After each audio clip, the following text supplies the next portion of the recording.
Yemek malların pahaları her gün yükselirler. Üretim kurumlarında uşakları doyurma diyeni lazım oldu taziyede para. Şimdi 2-3 yaşında bir uşağı doyurma diyeni lazım 21-50 bani. Tabi uşaklara 25-50 bani. Ama pahaların yükselmesinden menü pek değişilmedi.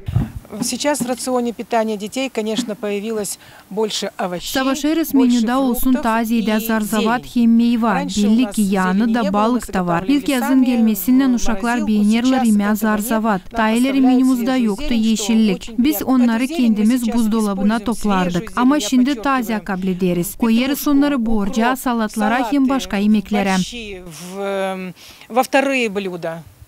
Yemek menüsünün kurmasının kurallarına göre uzmanlar lazım hesaba alsınlar malların kalitesini hem beslemek normalarını.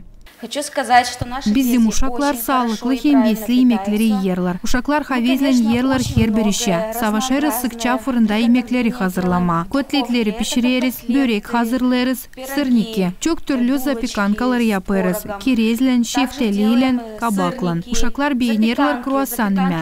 Daima onları da yaparız. Şimdiki zaman Volkaneş kasabasının yemişçik uşak bahçesinde 175 uşak terbiye edilir. Marina Topal, Vladislav Tabaçuk, Artyom Topal, GRT Haberler.